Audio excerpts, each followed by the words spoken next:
Yes, so we are today with this very interesting seminar talk by Jinwei Zhao, Measuring Low Earth Orbit Satellite Networks.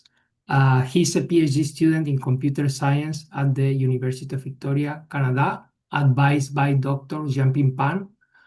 His current research focuses on network measurement and performance analysis for improving these LEO satellite networks. He maintains a very large open source dataset called Lens, collected from over 25 Starlink user terminals across 5 continents.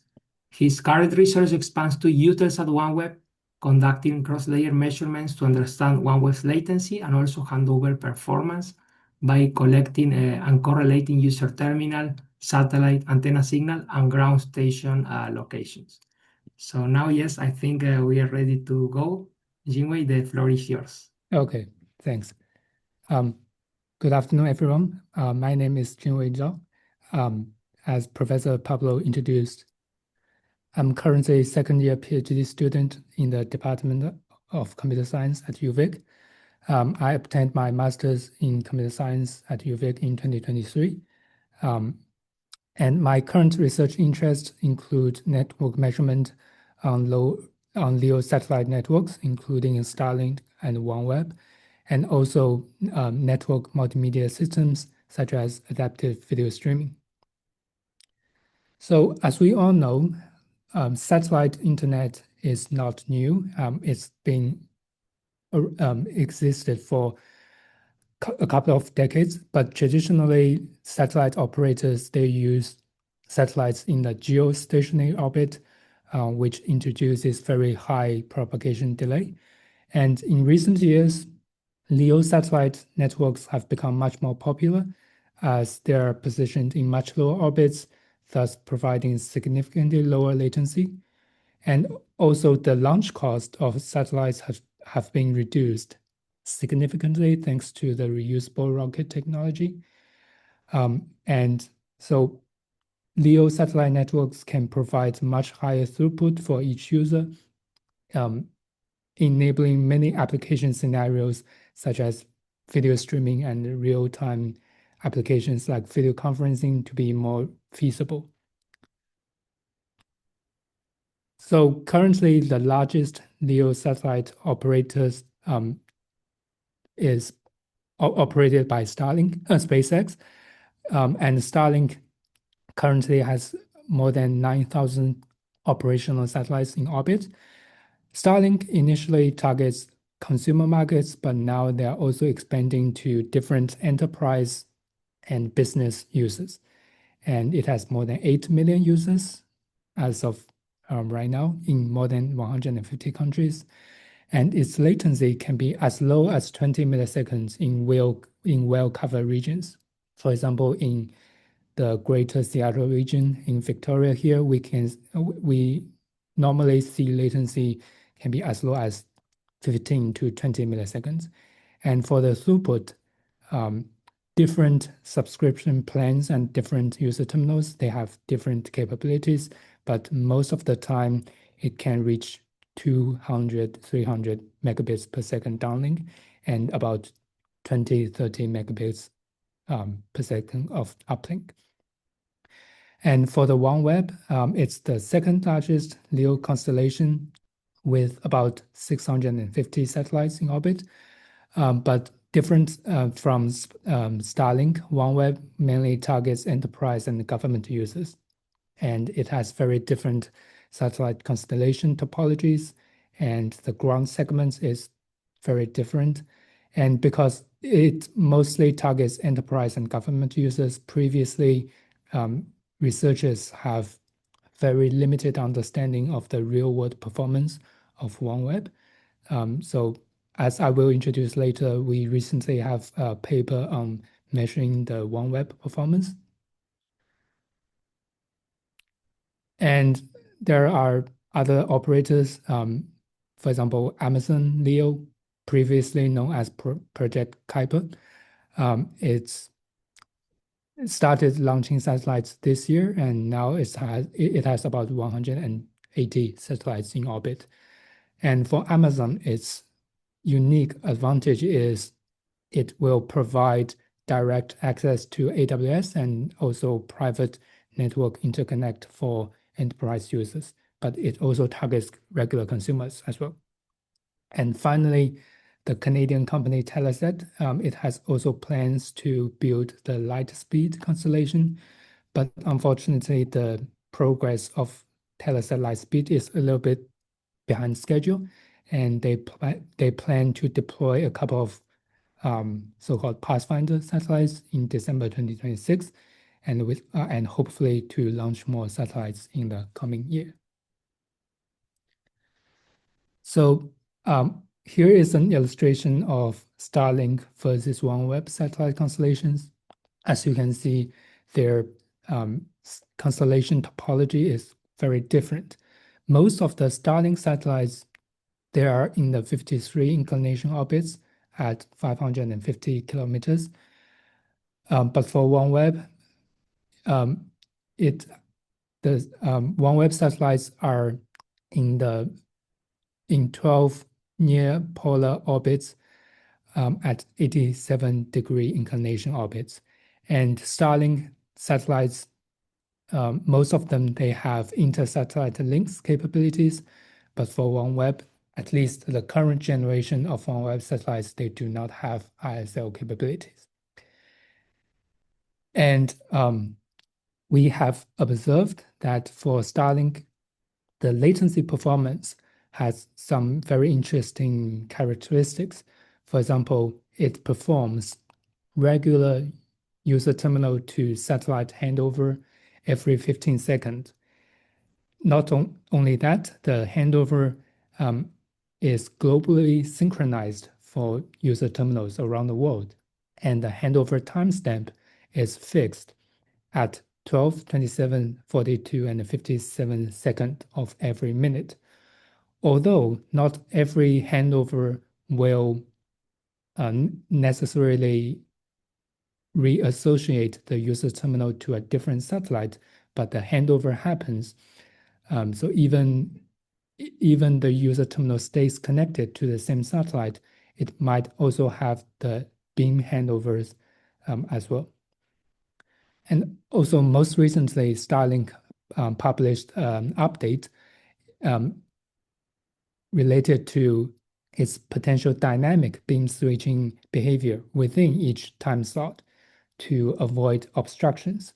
So previously, we only know that the handover happens every 15 seconds between different satellites, but now the dynamic beam switching behavior allows the user terminal to switch between different satellites, even within the same time slot. And for OneWeb, we have not observed such globally synchronized handover behavior, but also OneWeb still has its unique handover patterns that affects the latency performance, which I will introduce later in the slides. Can I ask a question? Okay. Yeah. This before we pass. So I was wondering one thing. So this 15 seconds handover, I think you also mentioned make before break or break first, then make kind of strategies as well, right, for handover. And then, so this 15-second, what is the area it corresponds to on the Earth? So the coverage areas of the satellites will overlap a little bit while the user is handing over from one to another. I was wondering that how big is that area on Earth? Is there any information about that? So the beam coverage of Starlink satellites, the surface cell for each satellite is about 20 kilometers square, that size, the cell. So, okay, that's the whole coverage of the satellite, 20 kilometers. For one satellite, yes. For one satellite, okay.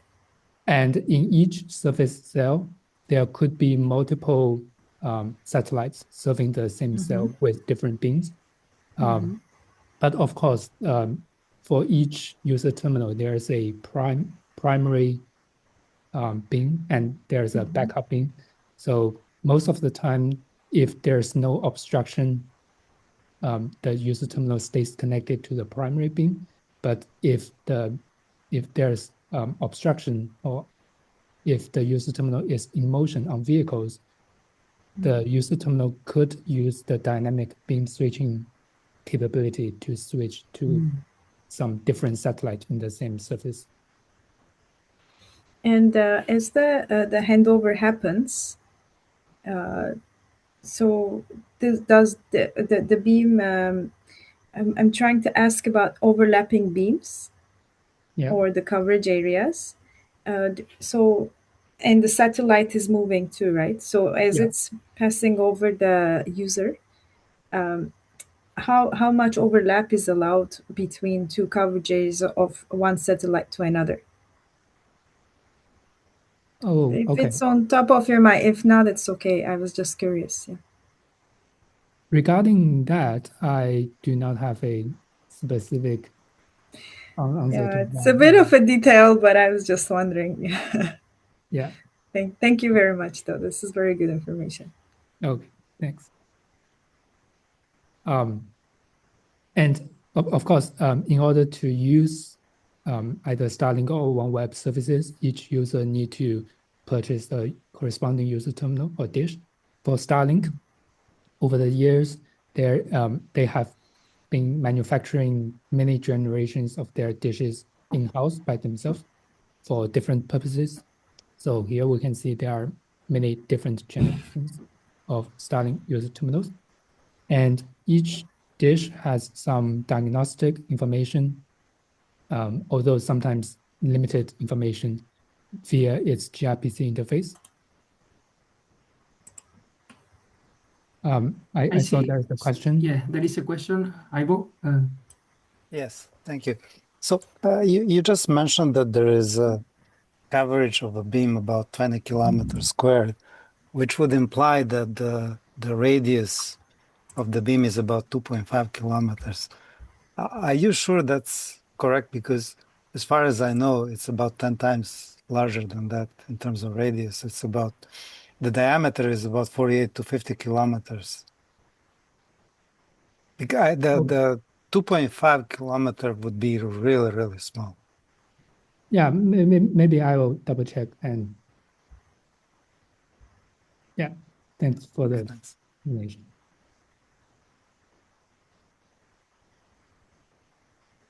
Okay, yeah, and in terms of the diagnostic information provided by Starlink user terminals, it does not provide the information about connected satellite IDs or antenna SINRs. But for OneWeb, it's a bit different. OneWeb, they do not manufacture user terminals on their own. They partners with different vendors. So for example, we have remote access to a OneWeb terminal in Iowa State University, which was produced by Hughes. And for example, the Hughes use OneWeb terminal exposes very detailed satellite tracking logs, antenna metrics, and connected satellite IDs, etc. And also, I know that at Carleton, there's a OneWeb lab, and this is the photo taken by Professor Pan on the trip this September. Yeah, so there are other user terminals by other vendors, such as the Intellium and the Kymeta dish for the mobility use cases. And some vendors, they either encrypt the satellite tracking logs or do not export the connected satellite IDs directly. But certain information, such as the azimuth and elevation of connected satellites, are still available based on our observation on these user terminals. So since our lab started the measurement project of LEO satellites networks in late 2022, we have done a few interesting works. For example, together with community effort and with trace route from different Starlink use terminals and using the RIPE Atlas platform, we identified the topology of Starlink's global backbone network. And we also curated the most complete map of OneWeb's ground stations and POPs. So for both OneWeb and Starlink, network packets, they do not go from landing ground station directly to the internet. They have to travel from ground station to the POP before they can exchange with the internet. And for OneWeb, because of the lack of inter-satellite links capabilities, they have to build more ground stations or SMPs in their terminology in some of the very remote locations to cover those areas with the bent pipe architecture. And here is an interesting photo that one of the OneWeb ground station in Svalbard in Norway was featured in the latest Mission Impossible movie. Okay, so here's a very brief overview of Starlink's access networks. So from the perspective of an outgoing network packets, the first hop is the user device, which I saw a question in the chat.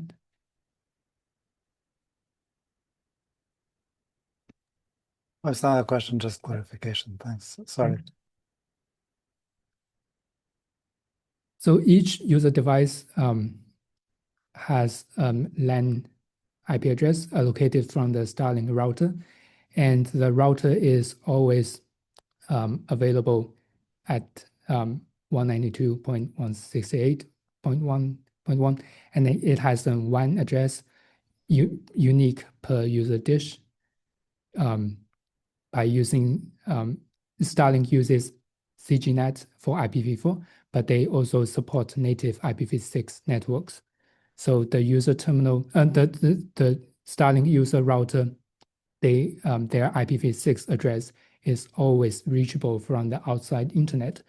And I will show later in the slides that it enables the capability of reaching millions of Starlink user routers for outside-in active measurements. And the user dish, it has an IP address at .100.1, and this address it also exports the gRPC interface for many diagnostic information. And from the user dish to the satellite, there could be inter-satellite links in certain areas if there's no nearby ground stations. For example, previously we have access to a user dish in the West Indian Ocean in Africa. And at that time, there was no landing ground stations in the West, in the East African continent. So the packets have to go to the landing ground stations in the Europe using inter-satellite links. And then the packets have to go to a landing ground station, but they cannot directly go to the internet from the landing ground station. Each user has a home POP, and the packets have to go from the landing ground station to the home POP, and from the POP to the internet. So for example, a user terminal in Victoria, the home POP is in Seattle, but the landing ground station could be anywhere. The landing ground stations near Seattle, or sometimes a little bit north of BC or even Alaska. But no matter where the landing ground station is, the packets, they have to go back to the Seattle POP and then to the internet. And from network measurement perspective, there is only one IP hop between the user router to the CGNet gateway.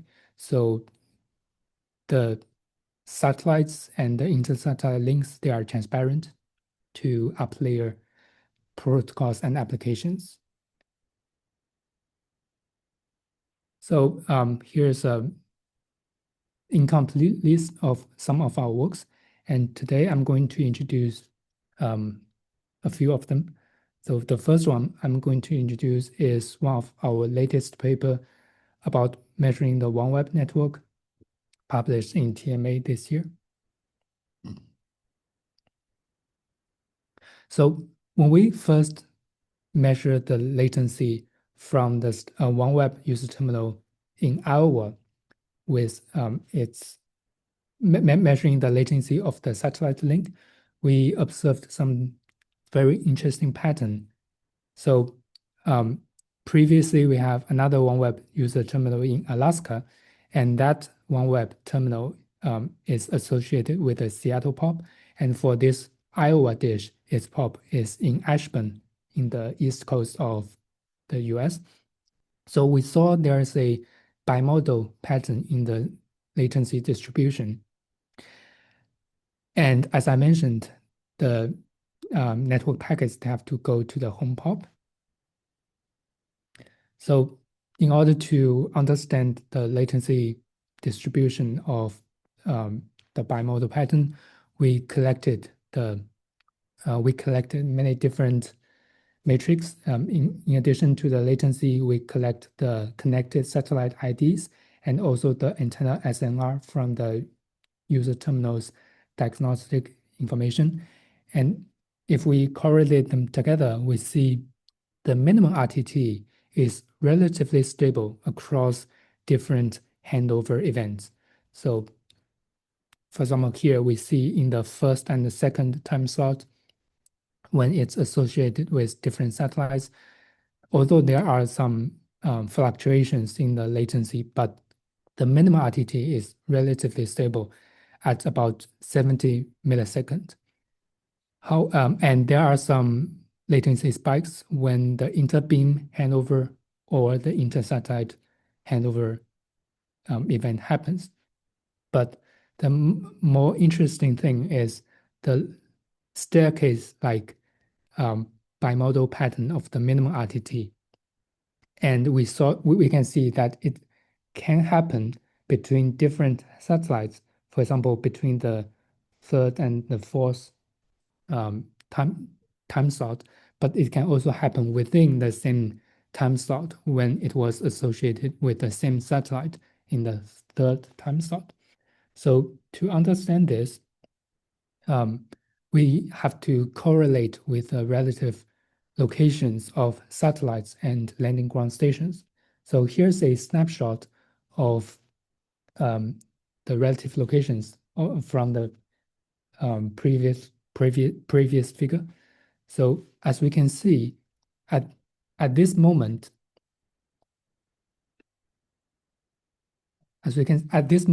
the connected satellite for this OneWeb terminal, the connected satellite was shifted from OneWeb 359 to 667. And at this moment, we can see there is a temporary latency spike that goes up to more than 500 and 600 milliseconds. But gradually, it gradually becomes more stable again. So as the Earth self-rotates from west to east, the relative positions of satellite orbital planes move towards west. So we can see before the handover, when the UT was associated with this satellite, it was relatively at a closer location, closer distance to the landing ground station in the East Coast.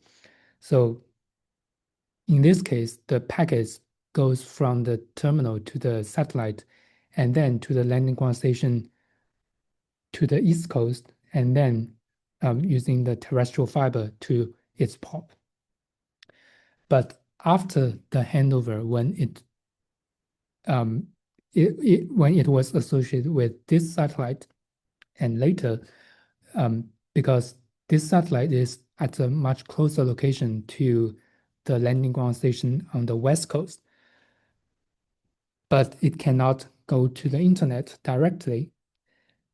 It has to go from the landing ground station in the West to the POP in the East through the terrestrial fiber across the US. And that introduces about 50 to 60 milliseconds of round trip time.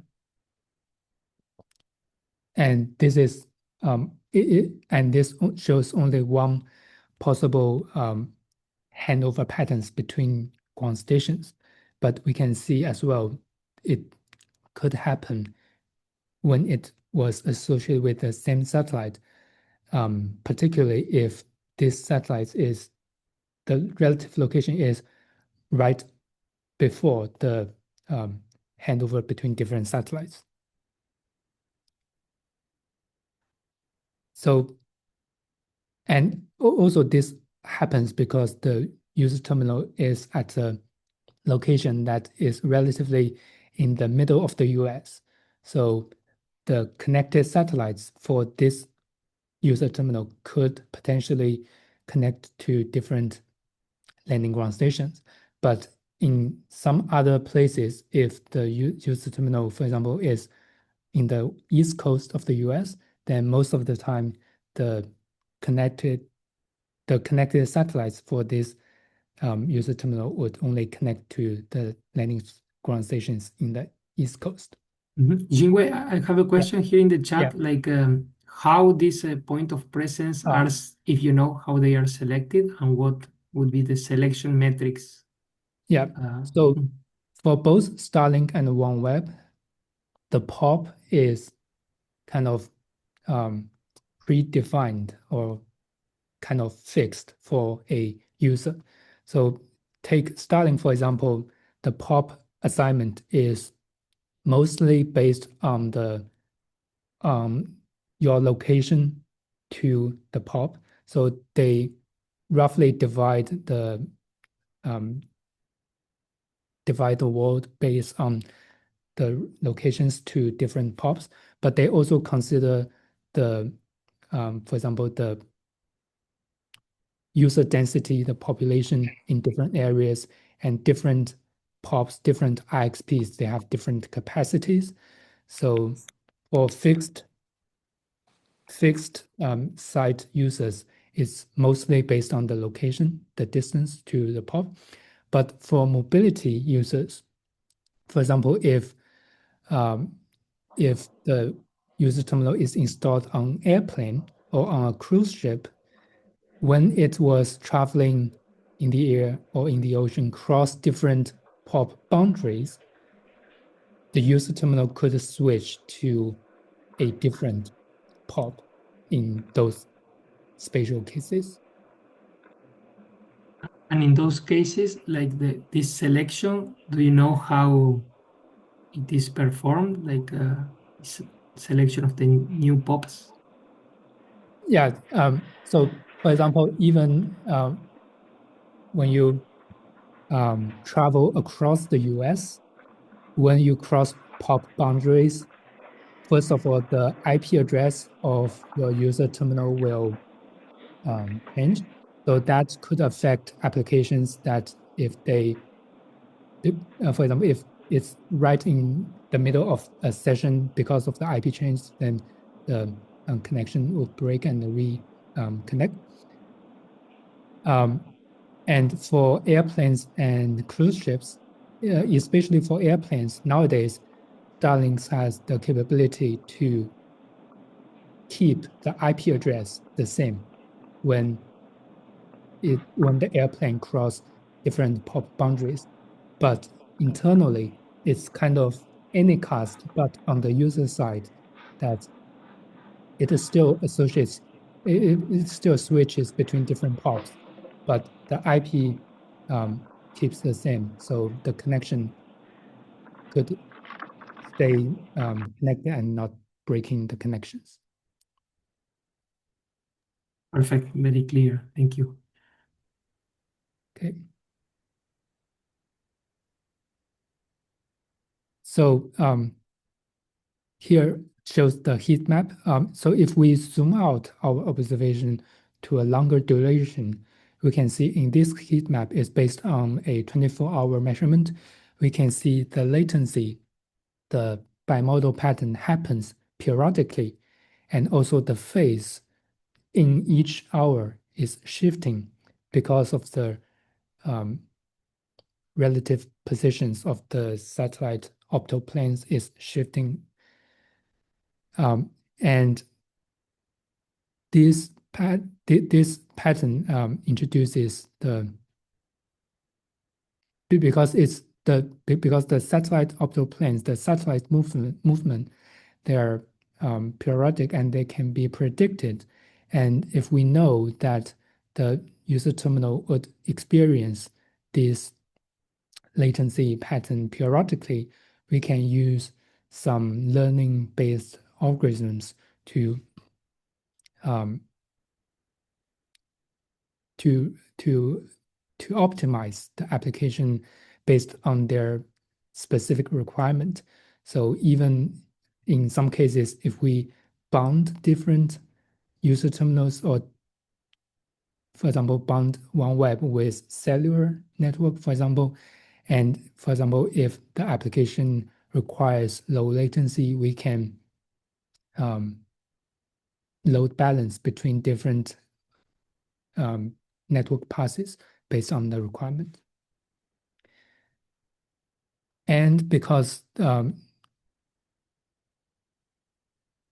here's a video illustration, because we know that we can have the connected satellite IDs and antenna SNRs from OneWeb user terminals, we can so this video shows the handover between different OneWeb satellites and also the latency performance as well as the SNR changes. I have also one question here in the chat. What is triggering the handover? If it is visibility, signal to noise ratio, other things? Mostly it's the visibility, the coverage of the satellites, but but for OneWeb, but for Starlink, we also observed that the so-called dynamic beam switching behavior I mentioned earlier, it can happen not only because of the obstruction, but if the UT, if it considers the received SNR is low due to whatever reason, due to obstructions or low SNR, maybe a bad satellite or whatever other reason, it will trigger the handover behavior as well. Yeah, but most of the time it's the visibility and the coverage of satellites.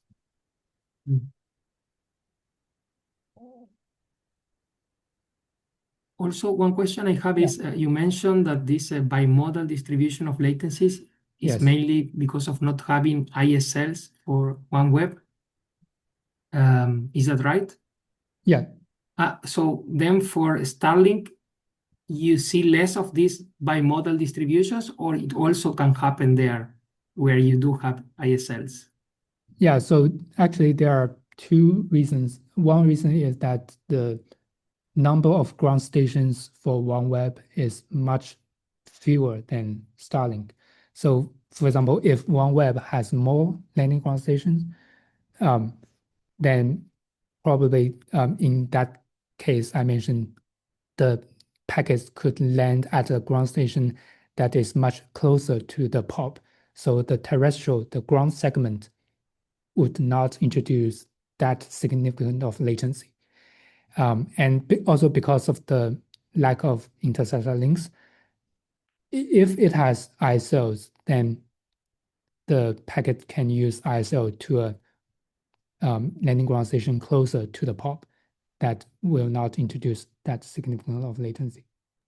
Yeah, but for Starlink, because it has much more ground stations and it has much more, and it also uses ISLs. So the latency variation that is caused by the ground segment is not that obvious. Now that in Starlink, many more ground stations have been deployed over the years, Yes. do you think that there is still like an advantage of having so many like optical terminals to have these intersatellite links, or somehow the use of intersatellite links now is less justified, let's say? Yeah, but I think the ISLs is still beneficial in some cases. So, for example, in the ocean, for cruise ships, it's definitely without ISL, you cannot reach a nearby landing ground station. And also in some continents or countries, for example, in Africa, there is not many, the terrestrial infrastructure is not that well developed. And previously, like in 2023, there was only one POP and the nearby ground stations in Lagos, Nigeria, in the west coast of the African continent. And since the beginning of this year, they deployed two more POPs in Nairobi and also in Johannesburg, South Africa. So now there are three POPs and nearby ground stations in Africa, but still in some of the countries, you still have to rely on ISLs to reach ground stations. Good point. Thank you. I see a question from Professor Halim. Yes. Yes, not a question, but we have about 15 minutes to the hour. And I know that some people will have to leave at the hour. My suggestion is to hang on to our questions and let Jinwei finish his presentation. And those of us who can stay longer can have discussion after the presentation. Would that sound good, reasonable? Yeah. Perfect. Yes. Thank you. Yeah, so after this paper publication, we have, it seems the industry and also the academia is quite interested. So we have been approached by Internet Society and also APNIC to contribute guest blog posts. And there's a German computer magazine, CT, approached us as well. And also some satellite network operators such as Intelsat, they once approached us about to kind of provide consultation to one of their OneWeb installation. And another interesting work I will briefly introduce is how to identify Starlink satellites.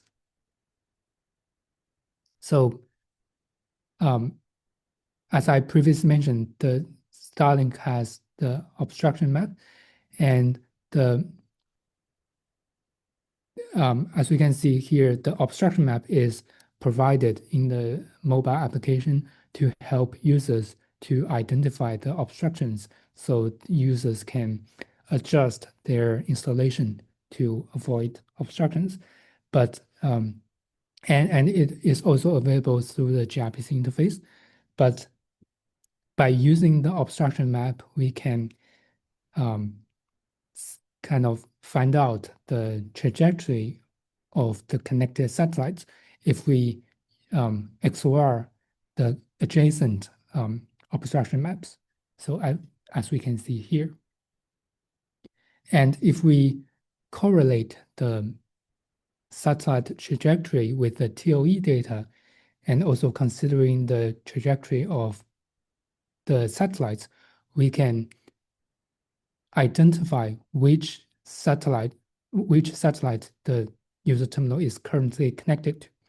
So previously, Starlink exports those information in the diagnostic information, but now they do not provide such information through firmware updates for whatever reason. But by using this method, if we successfully identify Starlinks and satellites for the user terminal, we can better understand how the user terminal selects different satellites and how different selection strategy affects the user network performance. Here is an example that we can see there are 4 different time slots.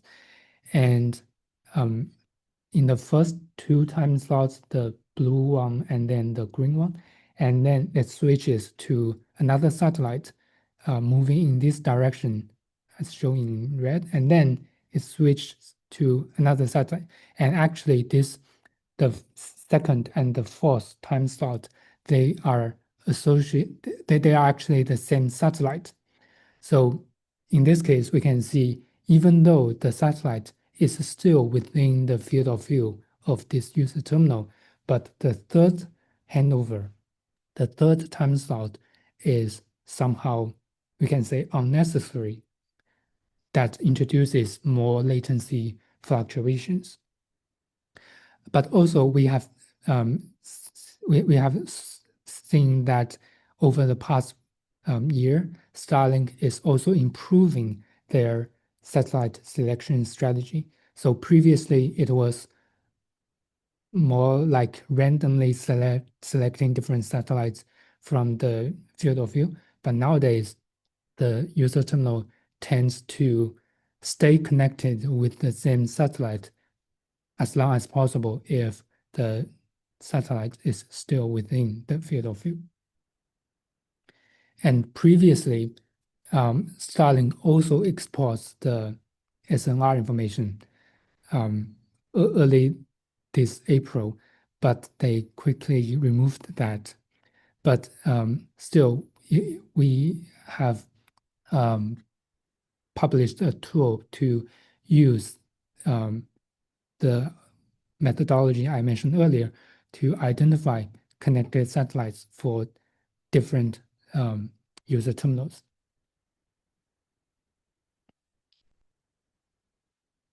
And the third one is a large-scale IPv6 based measurement for Starlink network. So as I mentioned earlier, that only Starlink business users and they have the capability to reserve static IPv4 addresses. All the other residential Starlink users, they use IPv4. They have to rely on CGNet for IPv4. And out of about 8 million Starlink users, there's only about 62,000 reachable IPv4 addresses. But Starlink also supports native IPv6. And as I mentioned earlier, that each Starlink user router, their IPv6 address is reachable from the internet. And Starlink, they have a kind of fixed allocation mechanism for the IPv6 address blocks. So we have found a pattern that we can use to efficiently scan the IPv6 address space to identify Starlink user routers. So by doing that, we can reach about 5.6 million Starlink user routers out of 8 million. So that is significantly at a different scale than IPv4 based approaches. And by doing so, we can systematically learn the latency performance of Starlink worldwide. And here are some other projects that we are involved.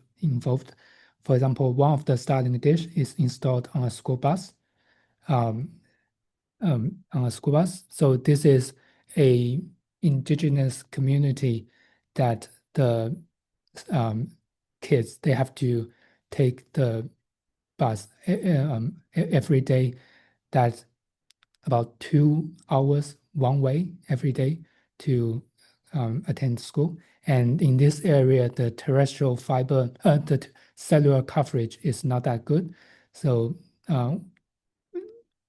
by using Starlink, not only it provides them with internet access for safety as well, but we also collect the data to learn the performance, because in this case, although it's mobile, but it's fixed route every day.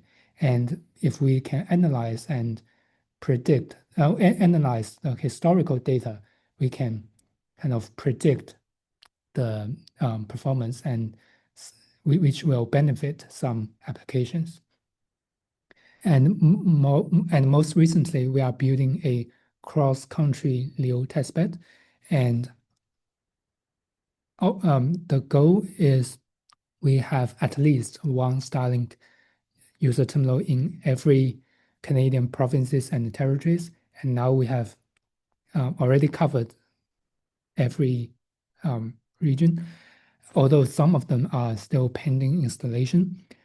And this LEO testbed, we aim to provide a measurement platform for researchers to run custom experiments on these Starlink user terminals. And we have been doing the data collection since 2023 systematically, and we are releasing monthly measurement data set snapshots on Zenodo previously. And now we have reconstructed the data collection pipeline, and now the data is available at this website from 27-ish Starlink user terminals worldwide. And this shows some of the other user terminals worldwide we have access. So most recently, we finally have a terminal in Brazil. So we have covered 6 continents except Antarctica. And we are also not only doing the ground measurement, together with some other professors at UVic,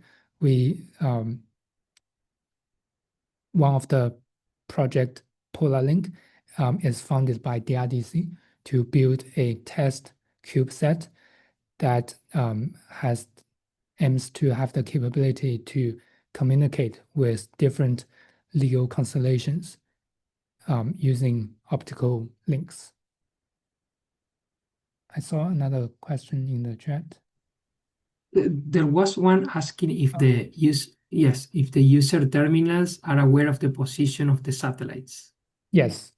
So for Starlink, there is a so-called central controller or distributor service that will publish or push the satellite schedule to the user terminal. And most of the time, the user terminal just picks the best satellite from the schedule, which mostly is the satellite that serving the service cell. But as I mentioned, if there's obstruction happens, then the dynamic beam switching event is initiated by the user terminal itself.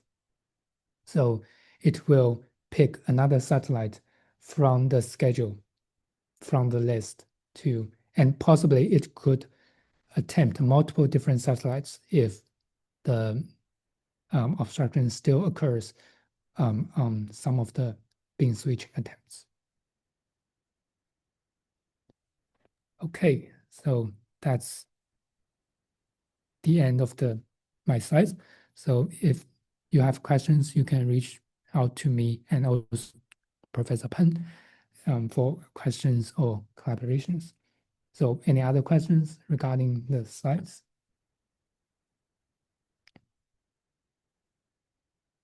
This was an impressive presentation, Jinwei. Thank you so much. I don't know if there are any other questions, comments. I see another question here in the chat.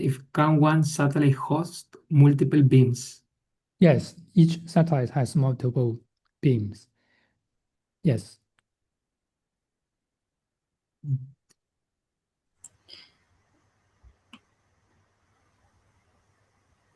Yes, Irem, do you have a question? Yeah, I was trying to raise hand. Thank you for catching. Yeah, so I was wondering, you had suggested for handover maybe protocol-based solutions, but I was wondering if there is any work done on, for example, associating the UT or ground station with a satellite with lower SINR but closer to the POP and its effect on delay. Yeah. Yeah, so if you consider the like if you consider the relative location between the user terminal to the satellite and from the user from the satellite to different ground stations, the distance difference between different satellites to the same user terminal is relatively the same. Although different the connected satellites, they could choose different landing ground stations. And this part is where we currently do not have any direct measurement or observation. But for the user terminal, although we may propose different satellite selection strategies in the simulation or emulation, but still we also do not have direct control to change the satellite selection strategy on the user terminal in real life. Okay, I have one more question to follow up. So you also mentioned that more ground stations are being placed, right? So when their locations are chosen for deployment, is it based on constellation only, mean the location of satellites, or is there any consideration of the traffic distribution from the users? It could be because the locations of ground stations, they need to consider the user density and also the POP capacity, the IXP capacity at different POP as well. And also sometimes even the regulation, some countries, they have those regulations that you have to have a landing ground station or even a POP in the country.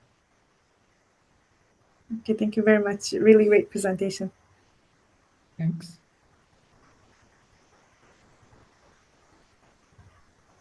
Any other questions? Feel free to open your mic and ask directly. Yes, I do have a question. Thank you. So there was a slide where you were showing some SINR distributions, and it's just basically to confirm. So by putting this SINR there, it means like there is some interference. I just wanted to confirm, is the interference coming from the fact that you have maybe these overlapping beams which might be sharing the same frequency? I just wanted confirmation on that one, like where the interference part is coming from. Yeah, that could be one reason. And another insight for related insight is that Starlink and also OneWeb, they share the same frequency band as geo satellites as well. Oh, okay. So, for example, if your user terminal is if you are located in some countries near the equator, they have to avoid the geo protection zone too. Yeah, so there could be some interference between different LEO constellations. But we cannot have direct confirmation in terms to confirm whether there's really due to interference or due to the satellite or due to bad satellite or due to congestion or whatever other reasons. I see. Thank you. But this looks periodic. I think it's due to the motion of the satellite. As the satellite moves, the beam on the ground breathes, actually shrinks, and the distance to the satellite changes over time. So you can practically see the effect of the beam changing periodically. I also see a question from Adam. Yes, Adam. Yeah, hi, thank you. Thanks, Jinwei. I know Ivo, my colleague, and I are very interested in this also to the direct-to-device applications that they're starting to do in Starlink. Do you have any hope to extend this to that, to characterizing that that network in the future? I'm sure you get a lot less control over the user terminal in that case. Yeah, that's a very interesting question. So for Starlink DTC, also in Canada, Rogers recently launched DTC service. So we have some early attempts using Rogers connecting to Starlink DTC, and we have confirmed that you can lock to a specific frequency band on an Android device, and you can connect to the Starlink DTC, even you are in, for example, in cities. But it is not very reliable to stay connected. So far we haven't had any systematic measurements on DTC yet, but hopefully starting from next year, we can do some research in that area as well. Okay, thank you. I'll say for full disclosure, we work for TELUS, so we're doing scoping out the competition, but very interested to see how that research plays out. Thank you again. Thanks.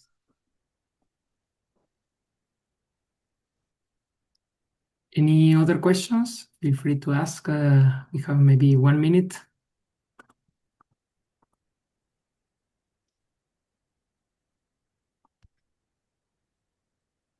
Okay, if not, this was, yes, Irem, last question. Just that we have time. I was wondering if you have any insights from these ground station placements and so on about quantum communications or any activities about that. I'm so sorry, I didn't catch the last word. Any About aspects or insights related to quantum communications or any activity that you're aware of it? quantum? Yes. No. No, that's okay. I just was asking. Thank you. Okay, if there are other questions, I think you can reach out to Jinwei. He put, if you want to put again, Jinwei, your email there. Also, I put your website on the LinkedIn post. There are very interesting test beds and many different tools, so that's very impressive. Awesome, congratulations. Thanks. Okay, Yeah, and I thank think you. if Please. I maybe after the presentation, I can send the slides to you. Yes, of course. I can put it also in one of the comments in this post. Yes, but we can put also the video recording there if you agree. Yeah. Yes, so this is awesome. Thank you also everyone for the attendance. Very good questions. And see you next time for the next seminar. Thank you. You. Bye-bye. Thank you very much. Bye. Thank you, Pablo. Thank you. Bye-bye.